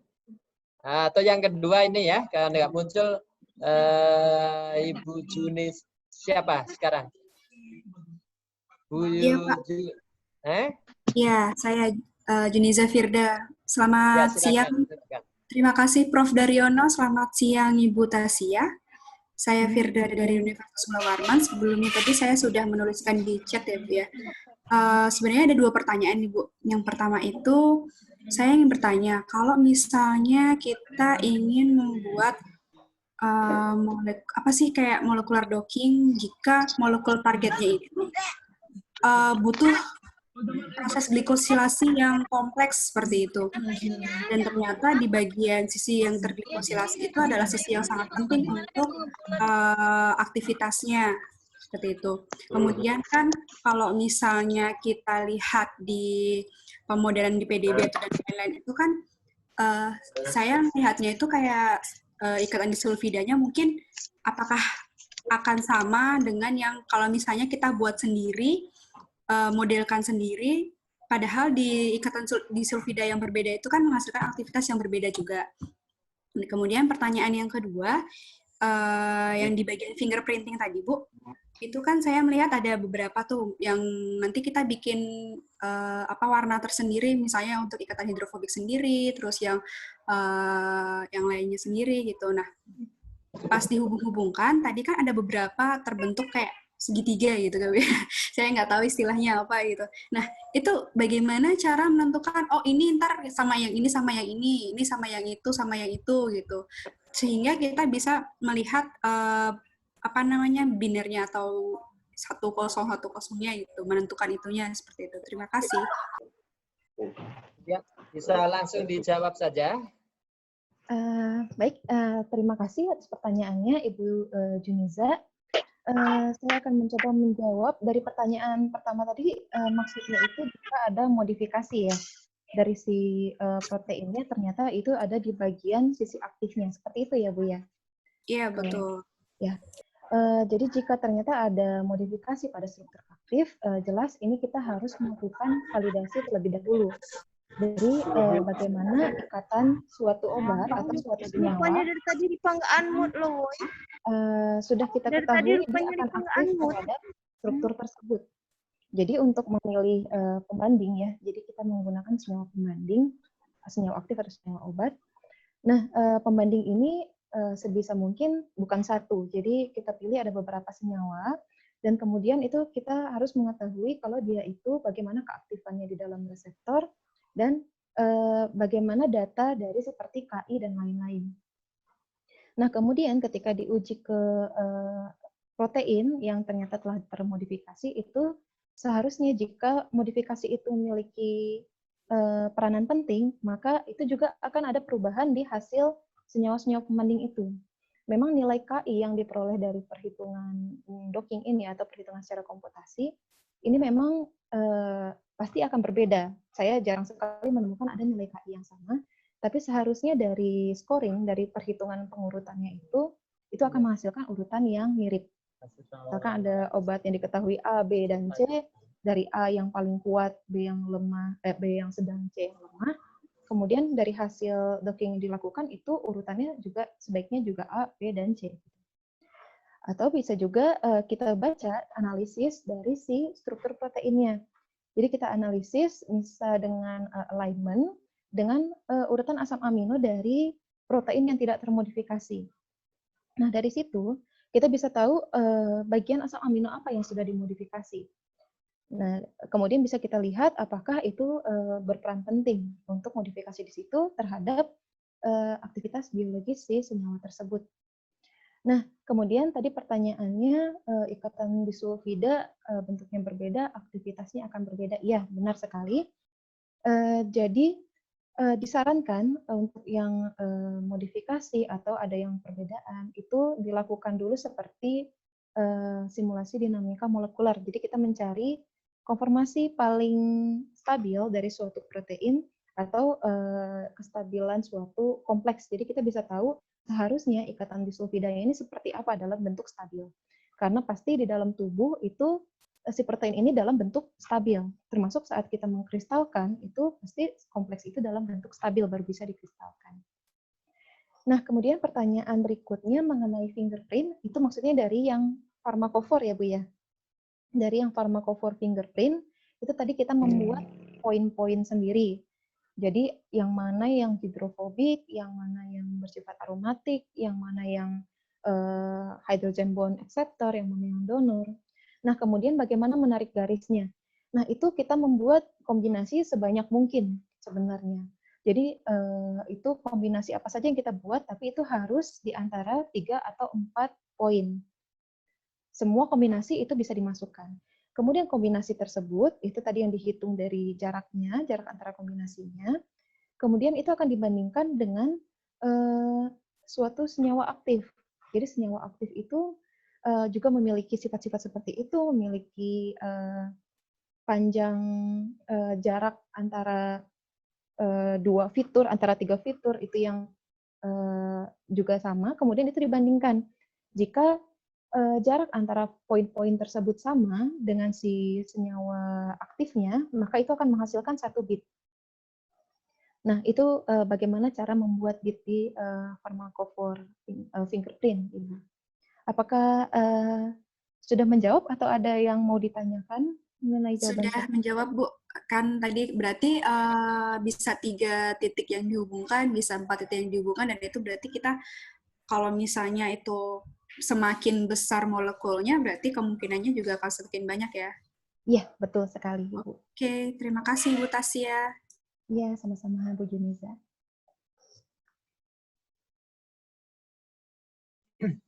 Saya bacakan pertanyaan dari Bu Wiwin Winingsih.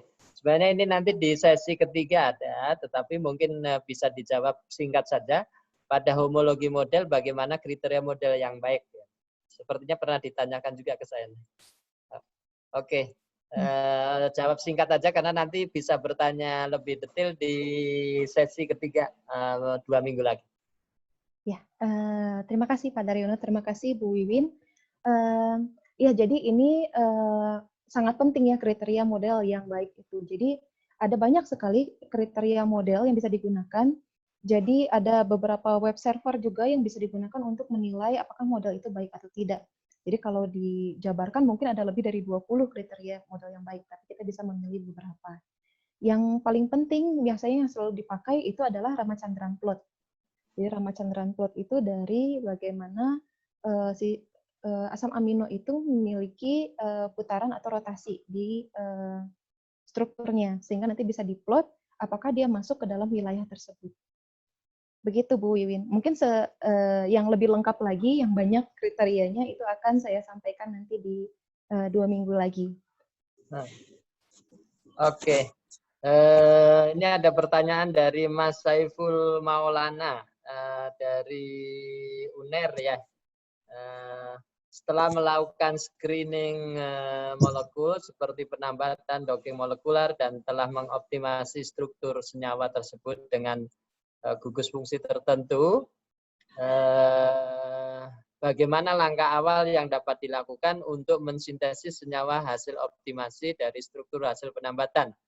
Kemudian yang kedua, apakah ada aplikasi yang dapat digunakan untuk memprediksi rute sintesis senyawa organik, computer aided organic synthesis? Nah, mungkin ini agak sulit ini bertanya. Silakan, coba dijawab dulu, nanti saya tambahin. Oh ya, Terima kasih untuk pertanyaannya dari Pak Saiful di Unair. Pertanyaan pertamanya, bagaimana langkah awal yang dilakukan untuk mensintesis senyawa hasil optimasi? Jadi setelah optimasi itu kan kita akan mendapatkan suatu senyawa lead yang kita sudah ketahui strukturnya seperti apa. Nah, biasanya saya untuk sebelum memulai mencari bagaimana sintesisnya, itu saya buka dulu di pustaka. Jadi ada beberapa web server yang bisa dipakai untuk melihat bagaimana tahapan sintesis yang bisa dilakukan untuk senyawa itu, atau misalkan senyawa yang mirip dengan itu. Misalnya hanya bedanya di gugus fungsi atau dan lain-lain. Nah, itu cara untuk melakukan sintesisnya. Mungkin bisa juga untuk menjawab yang kedua, karena setelah kita mengetahui bagaimana rute sintesisnya, untuk di komputasi yang bisa dilakukan itu adalah memprediksi apakah senyawa yang kita mau menjadi intermediate dari sintesis itu, apakah bisa dihasilkan dari suatu reaksi. Misalnya, satu senyawa itu membutuhkan rute sintesisnya itu ada 1, 2, 3, 4. Nah, jadi kan ada 3 intermediate di sana. Nah, itu yang diuji adalah satu persatu. Jadi reaksi satu dulu. Reaksi satu, misalkan reaksi apa? Reaksi adisi misalnya. Kemudian dilakukan simulasi. Jadi bagaimana apakah dia bisa bereaksi dengan suatu nukleofil atau suatu elektrofil seperti itu. Nah, kemudian misalnya ada pengaruh dari air, ada pengaruh dari asam, ada H+, di situ ada proton, dan lain-lain. Jadi diprediksinya itu yang memungkinkan hanya satu-satu gitu. Kayaknya kalau untuk yang langsung semua, untuk yang rute sintesis sepertinya, saya kurang tahu ya, tapi sepertinya belum ada gitu. Mungkin Pak Daryono pernah menemukan ada yang bisa untuk memprediksi rute sintesis ya? Oke, ya. Jadi kalau dari screening sebenarnya nanti kalau sudah ketemu senyawanya sebenarnya di database ya, apakah senyawanya itu ada di pasar atau memang belum ada. Nah, kalau ada di pasaran tentu bisa kita beli ya. Tetapi kalau misalnya belum kita temukan ya, maksudnya belum ada ya di pasar dan sebagainya, kita tentunya harus mensintesis. Memang ada software yang tidak detail banget sampai ke rute senyawa dan rute sintesis dan sebagainya. Mungkin nanti harusnya Siska bisa membantu ya. Dengan Skyfinder itu, saya lupa apa, Skyfinder atau apa ya. Memang itu mahal harganya ya. Saya kira di Unpad itu punya, farmasi Unpad itu punya, mungkin harganya sekitar 600 juta atau 300 juta, saya lupa. Nah, itu memang dikeluarkan dari teman-teman ACS, American Chemical Society. Itu kita bisa tinggal masukkan struktur molekulnya, nanti dia akan search rute-rute sintesis yang memungkinkan. Memang belum tentu 100% itu rute yang fix gitu. Tetapi rute-rute yang diberikan atau disodorkan ke kita adalah alternatif-alternatif yang memungkinkan untuk mensintesis untuk struktur molekul tersebut. Nah, tentu apakah nanti bisa layak kita sintesis itu tergantung dari ketersediaan bahan kimianya. Ya, ini kan kita kalau di Indonesia kan salah satu kesulitannya adalah untuk mengimpor reagen. Ya, saya kira di lab kami itu juga ada beberapa senyawa yang sudah sampai di Jakarta kemudian dikembalikan. Jadi nanti dari sejumlah alternatif yang disodorkan ke kita, nanti kita pilih yang visible, tidak hanya yang mudah, tetapi maksudnya mudah sintesisnya, tetapi mudah untuk mendapatkan reagennya. Itu saya kira tambahan dari saya. Nah, ini ada pertanyaan berikutnya dari Dwi Safitra ya. Ketika kita memodelkan molekul protein baru untuk docking, bagaimana metode yang tepat untuk menentukan sisi aktif dari protein hasil homologi modeling tersebut? Terima kasih untuk pertanyaannya dari Ibu Dwi. Jadi bagaimana menentukan sisi aktif? Sebenarnya ada beberapa cara. Yang pertama itu bisa melihat dari ligan yang ada di dalam kristal tersebut. ligan itu berikatan di mana, dan kemudian dibaca di jurnal penyertanya apa sifat dari si ligan tersebut. Jangan-jangan ligan tersebut hanya terikat pada allosteriknya, sisi allosterik, bukan di ortosteriknya, seperti itu. Jadi dibaca dari jurnalnya.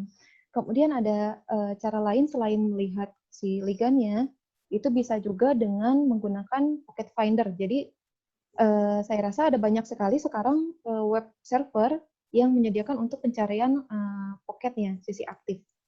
Tapi sebenarnya saya kurang menyarankan untuk menggunakan pocket finder. Kemudian ada lagi caranya itu dengan melihat di pustaka-pustaka. Jadi contohnya seperti untuk G protein coupled receptor, GPCR, itu sudah ada website-nya untuk database GPCR, GPCR-DB. Jadi jika Bapak dan Ibu mau menggunakan GPCR, itu bisa dicek di sana dari studi mutasinya. Jadi dengan mutasi apa dia bisa menghilangkan atau bahkan mengindus efek dari si ligannya. Nah, jadi kita bisa tahu asam amino apa saja yang penting, posisinya di mana, dan berarti itu adalah suatu sisi aktif. Gitu.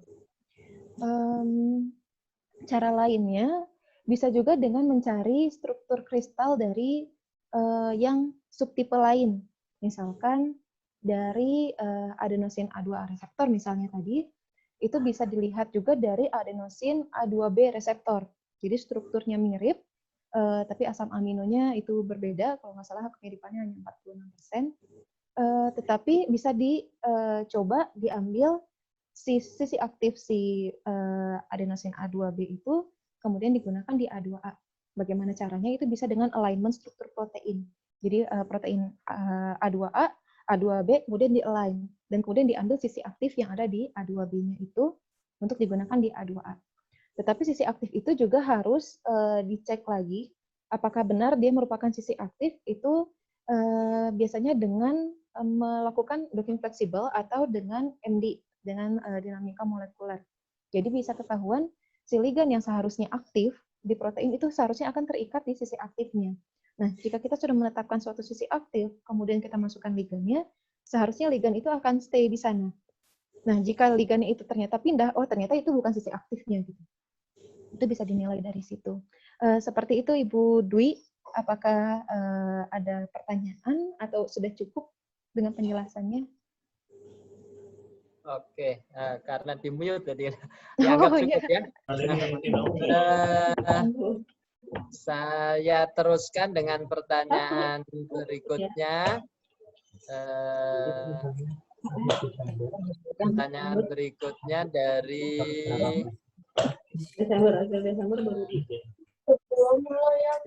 Mas Wirman ya, Mas Wirman. Apa maksud dari crystal structure atau struktur kristal? Data seperti apa yang didapat dari kristal tersebut? Tapi sebelum menjawab, saya ingin menyapa Pak senior saya, Prof. Ibnu. Selamat pagi, Prof. Ibnu. Ini apa namanya tercatat hadir di sini. Ya mudah-mudahan sehat semua, Pak Ibnu dan kawan-kawan di UGM. Ya, silakan Tasya bisa. Ya, apa itu maksud dari kristal struktur? Jadi struktur kristal itu ya itu adalah bentuk 3 dimensi dari si suatu struktur. Bisa jadi dia protein, bisa jadi dia ligan, senyawa kecil, itu tetap merupakan struktur kristal namanya. Nah, kemudian data seperti apa yang didapat dari struktur kristal? Nah, data yang didapat itu mungkin seperti tadi yang saya perlihatkan di website rcsb.org, di situ ada beberapa data yang bisa dilihat dari struktur kristalnya, seperti resolusi saat pengujian, kemudian metodenya, dan kemudian bisa terlihat untuk protein itu ada struktur sekunder. Jadi seperti di mana helixnya, kemudian di mana betasidnya, dan segalanya, sebagai macam. Kalau untuk yang senyawa, molekul, itu bisa terlihat bagaimana konformasinya secara 3 dimensi. Seperti itu jawabannya. Oke. Kemudian pertanyaan berikutnya dari Ibu Siti Khotijah. apakah bisa diprediksi suatu sintesis tersebut bisa dihasilkan efek yang bermacam-macam. Misalnya semula dicurigai sebagai anti kanker, kemudian bisa ditemukan efek lain sebagai selain anti kanker. Ya, baik, terima kasih pertanyaan dari Ibu Siti Khadijah. Jadi apakah bisa diprediksi efek yang bermacam-macam? Sebenarnya kita bisa memprediksi efek ini jika kita melakukan uji terhadap si target itu. Misalnya suatu obat kanker ternyata dia juga bisa misalkan sebagai obat diabetes misalnya. Nah, jadi kita harus melakukan pengujian terhadap target untuk anti diabetes begitu. Jadi kita lihat apakah dia dapat berikatan seperti obat-obat anti diabetes lainnya. Jika iya, berarti itu kita prediksi bahwa dia juga memiliki aktivitas yang sama. Tetapi aktivitas ini juga harus diyakinkan, harus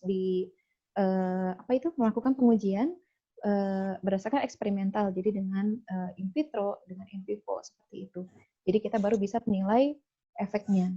Jadi yang dilakukan dari komputasi itu kita harus mengetahui target apa yang kita gunakan. Jadi tidak bisa seperti kita mencari target apapun, tidak bisa. Kecuali untuk seperti efek toksisitas, seperti sifat toksisitasnya. Di situ kita bisa melihat apakah dia bersifat karsinogenik, apakah dia bisa menyebabkan sensitisasi kulit, dan lain-lain gitu. Apakah dia bisa berikatan dan mempengaruhi respirator sistem. Nah, kemudian apakah bisa diprediksi efek samping yang muncul? Ya, jadi saya rasa itu seperti yang tadi saya jelaskan, efek sampingnya itu harus dicoba satu-satu gitu. Tapi misalnya untuk mengetahui apakah misalnya makanan, kita makan suatu makanan dengan ada bahan tambahannya di dalamnya. Kemudian kita mau tahu bahan tambahan itu sebenarnya bisa juga ngasih efek ke dalam tubuh. Nah, untuk tahu itu kita harus menentukan beberapa target yang kemungkinan dia akan berikatan gitu. Seperti misalnya dengan reseptor estrogen, kemudian dia diujikan ke reseptor estrogen. Dan jika hasilnya interaksinya mirip dengan obat anti kanker lainnya yang berikatan di estrogen ini, berarti kemungkinan dia memiliki efek yang sama begitu. Begitu, terima kasih. Oke, pertanyaan berikutnya ini ada dari Mas Bobi ya. Saya ingin bertanya mengenai hasil docking. Apakah ada cara untuk mengetahui aktivitas ligan terhadap target, seperti apakah ligan berfungsi sebagai aktivator atau sebagai inhibitor, jika tidak ada data dari penelitian sebelumnya? Ya, ini maksudnya jika tidak ada pembandingnya ya. Jadi kalau misalnya, jadi Pak Bobi, kalau misalnya untuk tidak ada pembandingnya, saya rasa itu belum bisa untuk meramalkan apa efeknya terhadap si reseptor itu. Jadi efek itu hanya bisa didapat jika kita punya pembanding dengan efek tersebut. Jadi seperti fungsi untuk aktivator, berarti kita harus punya pembanding yang bersifat aktivator. Jadi kita tahu si aktivator ini berinteraksi dengan apa, maka jika si senyawa ini berinteraksi dengan asam amino yang sama dengan si aktivator, maka kemungkinan dia akan bersifat aktivator juga. Begitu. Oke.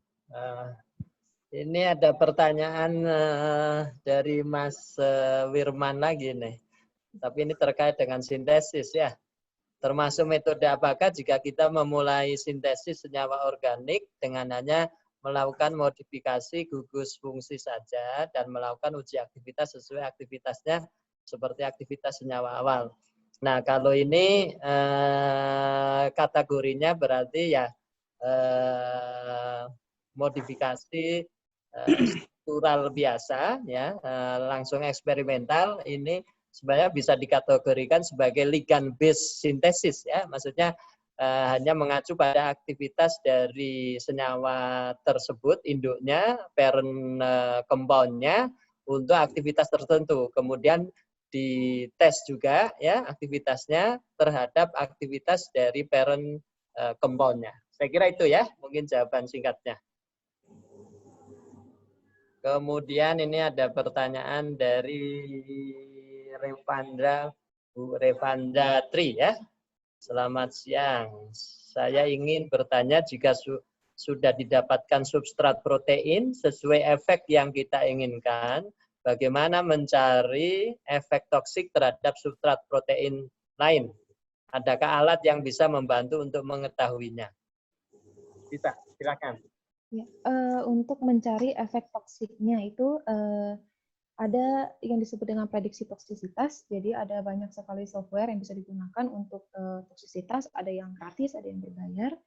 Nah, ini bisa untuk mencari bagaimana efek toksiknya. Kemudian saya kurang paham dengan mencari efek toksik terhadap substrat protein lain. Ini maksudnya apakah dengan menginhibisi terikatnya substrat lain dengan protein lain atau seperti apa ya? Mungkin Ibu Revanda bisa sedikit menjelaskan mengenai pertanyaannya. Masih mendengarkan Ibu Revanda? Sebenarnya nyari kayak untuk mungkin kayak buat nyari dosisnya sih, dosis efektif sama toksisitasnya, sama tadi sudah dijawab sih yang untuk ada efek samping lain nggak terhadap mungkin dengan protein-protein yang lain gitu. Jadi bisa menghasilkan efek samping, efek-efek lain mungkin ya, bisa baik atau bisa buruk. Ya, terima kasih Bapak Revanda ya. Jadi untuk dosis, saya rasa dosis itu hanya bisa didapatkan dari eksperimental karena kita membutuhkan LD50, TD50 dan sebagainya. Jadi kita tetap membutuhkan eksperimental untuk penentuan dosis. Nah, apakah ada efek samping lain dengan protein lain? Yaitu berarti harus diujikan terhadap protein-protein lain tersebut. Jadi kita harus menentukan kita mau mencari efeknya itu terhadap protein apa gitu. Oke, ya saya kira seperti itu ya. Nah, kemudian saya lanjut ke pertanyaan dari siapa ini, Bu Ifmaili ya. Simulasi SBDD secara virtual high throughput screening, apakah pengertiannya, apakah butuh software juga, kapan kita gunakan? Ya, terima kasih pertanyaan dari Ibu Ifmaili. Jadi mungkin saya menjawab dari yang terakhir dulu ya, kapan kita menggunakan virtual screening. Virtual screening itu kita lakukan jika senyawa kita di pustaka itu sangat banyak. Karena tidak mungkin kita mendocking senyawa itu satu persatu, itu mungkin akan selesainya tahunan. Jadi bagaimana kita akan men-screeningnya dulu, jadi difilter dulu, sehingga bisa menghasilkan senyawa yang jumlahnya lebih sedikit, kemudian kita bisa lanjutkan dengan teknik docking, untuk melihat apakah dia terikat dengan baik di reseptornya, di proteinnya. Nah kemudian, jadi itu untuk yang virtual screening, itu membutuhkan sebenarnya secara garis besarnya itu adalah data. Jadi kita memfilter data, yang pertama seperti drug-like, lead-like, itu kita filter dari Lipinski Rule of Five-nya, jadi dari log P-nya, kemudian dari berat molekulnya, dari jumlah akseptor dan donor hydrogen bond-nya, kemudian kita sudah dapat saringannya, kemudian disaring lagi dengan beberapa filter. Nah, saya rasa seperti itu. Jadi kalau softwarenya itu tergantung dari filter apa yang ingin kita gunakan. Jadi itu juga menentukan software apa juga yang bisa kita gunakan. Gitu. Oke, ya. Ini pertanyaannya sudah habis ya. Silakan kalau masih ada yang mau bertanya, bisa raise hand. Ya.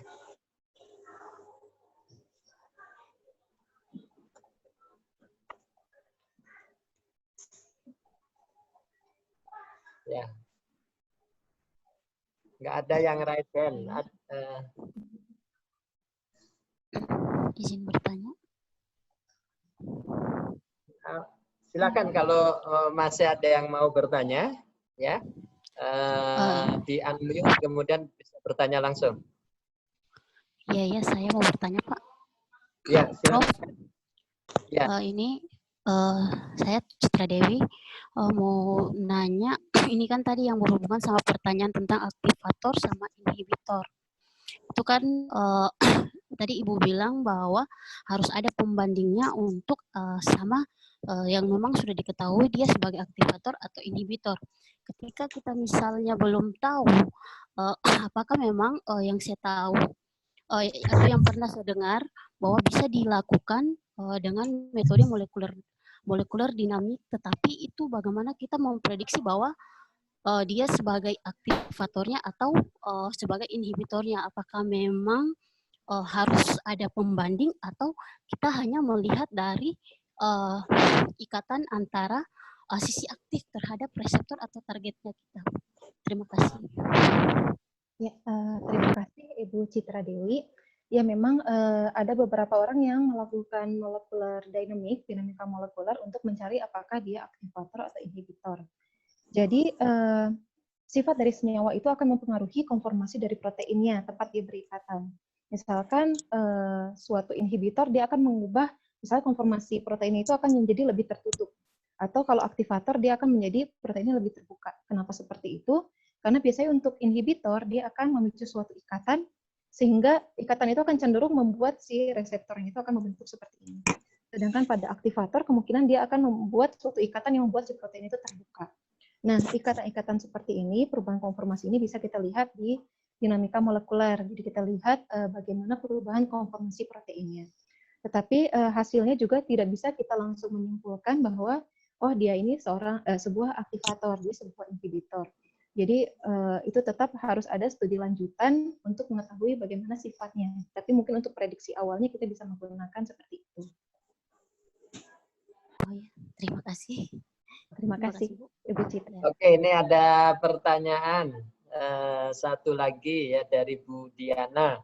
Struktur mirip bisa agonis, bisa antagonis atau inhibitor atau menginhibit ya. Bisakah kita tahu? Terima kasih pertanyaannya Bu Diana. Ya, kita bisa tahu apakah dia agonis dan antagonis. Pertama tadi dari membandingkan ya. Karena kalau misalnya dia agonis dan antagonis, pasti interaksinya juga akan berbeda. Jadi itu kita lihat bagaimana interaksi yang kita ketahui agonis dan bagaimana interaksi dari senyawa yang diketahui antagonis. Sehingga bisa kita bandingkan struktur ini. Misalkan hanya dengan penambahan satu gugus fungsi saja, dia bisa mengubah fungsi dari si senyawa tersebut, bisa menjadi agonis atau antagonis. Seperti contohnya adenosin, contohnya. Adenosin itu adalah senyawa pengaktif adenosin reseptor. Nah, dengan menghilangkan, jadi adenosin itu ada gugus gulanya, kemudian ada gugus purinnya di atasnya. Nah, dengan menghilangkan hanya gugus gulanya saja, ternyata dia jadi sifatnya menjadi antagonis. Ternyata si gugus purin itu dapat menghasilkan efek antagonis. Karena ada ikatan yang hilang dan ada juga ikatan yang terbentuk. Gitu. Ya. Oke. Ini ada pertanyaan di chat lagi ya. Jika pada PDB terdapat beberapa kode protein tertentu, bagaimana cara menentukan struktur protein yang mana yang digunakan? Kemudian yang kedua, jika protein yang akan digunakan mengalami mutasi, apakah masih bisa digunakan untuk keperluan docking? Ya, silakan. Terima kasih untuk pertanyaannya dari Ibu Happy Dianosia. Pertanyaan pertama, bagaimana menentukan kode protein mana yang akan kita gunakan? Nah, itu bisa dilihat dari fungsi yang kita cari apa. Misalnya kita mencari suatu ligan yang bersifat antagonis. Berarti kita harus cari dari protein yang sama, dia terkombinasi dengan senyawa apa saja.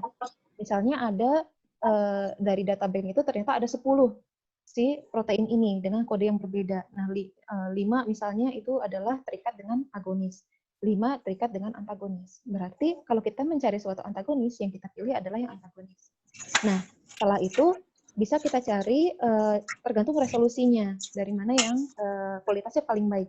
Makin mengarah ke 0, dia kualitasnya semakin baik. Kalau di atas 2, itu kualitasnya sudah menurun, jadi kurang baik untuk digunakan sebagai studi interaksi seperti itu. Kemudian pertanyaan kedua, apakah protein yang konsentrasi bisa digunakan untuk docking? Nah, itu sebenarnya kita harus melakukan studi sendiri. Jadi mutasi yang terjadi itu apakah dia berada di sisi aktif ataukah tidak. Dan apakah mutasi itu dengan adanya mutasi tersebut itu dapat mempengaruhi ikatan suatu ligan terhadap reseptornya. Jadi walaupun dia tidak di sisi aktif, mungkin dia ada di posisi lain, tapi dia bisa menyebabkan perubahan kemampuan ligan terikat pada sisi aktifnya. Nah, itu bisa dibaca dari pustaka-pustaka yang ada. Jadi apakah mutasi itu berpengaruh besar? Seperti beberapa pengujian yang memang menggunakan kondisi mutasi. Seperti contohnya pencarian obat kanker yang kita ketahui beberapa dari reseptornya itu adalah reseptor termutasi. Nah, mutasi ini jadi bisa kita gunakan untuk docking. Jadi tidak perlu diubah lagi menjadi bentuk wild type-nya. Jika ingin diubah ke bentuk wild type misalnya, di databank itu tidak ada ternyata yang wild type, tidak ada yang bentuk awal, tidak termutasi. Nah, maka kita harus secara manual mengubah itu, convert ke bagian tidak termutasi. Jadi asam-asam aminonya kita ubah menjadi asam amino yang seharusnya, kemudian disimulasikan dengan dinamika molekuler untuk mencari konformasi optimumnya. Jadi tidak bisa langsung digunakan. Terima kasih. Bu. Oke, ya. Masih ada yang ingin bertanya? Silakan, bisa raise hand atau menulis di chat. Masih ada waktu sekitar 7 menit.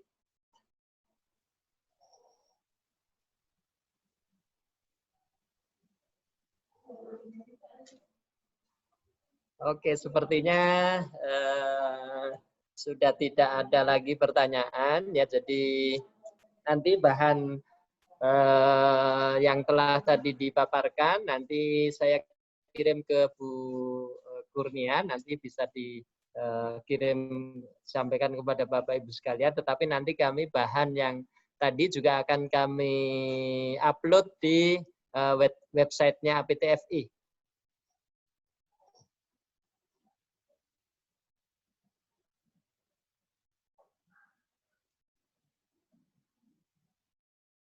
Saya coba cek dulu web yang mana itu ya, APTFI. Ya, jadi web APTFI itu adalah www ya www.aptfi.or.id ya. Jadi www.aptfi.or.id ya. Nanti di situ ada sebelah kiri itu ada seri perkuliahan ya. Nah, di seri perkuliahan itu nanti kami akan upload juga materi yang sudah sudah disampaikan oleh para pemateri ya. Silakan nanti bisa dikunjungi website APTFI untuk bisa melihat jadwal seri perkuliahan kefarmasian maupun bahan-bahan atau materi-materi yang sudah disampaikan. Kemudian untuk minggu depan itu adalah materinya adalah docking dan interaksi ya, studi interaksi. Nanti jadi akan dijelaskan lebih detail bagaimana cara mendockingkan, kemudian parameter-parameter apa yang harus diperhatikan ya. Kemudian bagaimana menghitung energinya, mungkin nanti sedikit dikombinasi dengan simulasi dinamika molekular, meskipun membutuhkan waktu. Mungkin kalau di tempat Bapak Ibu sekalian ada fasilitas komputasi software yang gratis, saya kira bisa dimanfaatkan ya. Kemudian yang ketiga nanti ada homologi modeling ya, jadi nanti akan dijelaskan juga lebih detail ya. Nah, kemudian yang keempat itu adalah bagaimana kita memprediksi toksisitas dari suatu molekul ya, nanti juga akan disampaikan di bagian akhir dari pertemuan keempat. Nah, nanti kalau memang Bapak Ibu sekalian menginginkan untuk topik-topik yang lain, nanti kami bisa susulkan di pertemuan-pertemuan lainnya selanjutnya, karena perkuliahan dari teman-teman misalnya tentang kimia bahan alam dari UNAN, kemudian radiofarmasi nanti juga akan disampaikan oleh aduh lupa. Pak Aang ya Pak. Pak Aang ya, senior kami ya. Nanti tentu kami akan atur jadwalnya ya. Jadi sekali lagi kami menyampaikan terima kasih atas kehadiran Bapak Ibu sekalian, juga adik-adik mahasiswa yang telah bergabung pada hari ini ya. Kami tunggu lagi nanti di pertemuan tanggal 4 ya kalau tidak salah ya, karena tanggal 3 ada Iya, tanggal 4, Bapak. tanggal 4 ya, tanggal 4 tetap pagi ya, jam 10 Pagi. Ya. sampai 12 seperti saat ini. Nah, nanti apa namanya, kalau Bapak Ibu atau adik-adik mahasiswa yang menginginkan sertifikat ya, mohon diisi lengkap nama dan juga tentu alamat emailnya untuk bisa mengirimkan sertifikatnya ya. Saya kira untuk pertemuan pagi hari ini cukup sekian, sampai ketemu Selasa depan ya. Mudah-mudahan kita selalu diberikan kesehatan dan yang utama adalah semangat untuk belajar secara berkelanjutan ya. Terima kasih, selamat siang, dan terima kasih kepada Bu Tasya yang telah menyampaikan materi dengan baik dan juga menjawab secara jelas kepada teman-teman. Terima kasih, selamat siang. Dari Taufik Walidayah. Wassalamualaikum warahmatullahi wabarakatuh. Waalaikumsalam warahmatullahi wabarakatuh. Terima kasih Prof. Daryono, Bu Tasya. Terima kasih ya Mbak Kurnia ya. Iya, Nanti kalau ini bisa kita bantu nanti untuk menerbitkan e-sertifikatnya. Yang penting ada nama dan email ya. Emailnya. Iya, siap Pak. Matur nuwun. Sehat Terima semua. kasih, Bu. Assalamualaikum. Terima kasih Pak Dar, Bu Tasya. Oh ya, ada Bu Farida dan kawan-kawannya. Iya Pak Dar. Diana juga ya. Oke. Sampai ketemu minggu depan, insya Allah. Ya, saya live dulu ya. Terima kasih Bapak dan Ibu, saya izin live dulu. Terima kasih Bu Tasya. Saya izin end meeting ya, Bapak Ibu semua. Terima kasih. Oh, siap. Bayarnya sama Bapak nanti sekalian atau sama saya.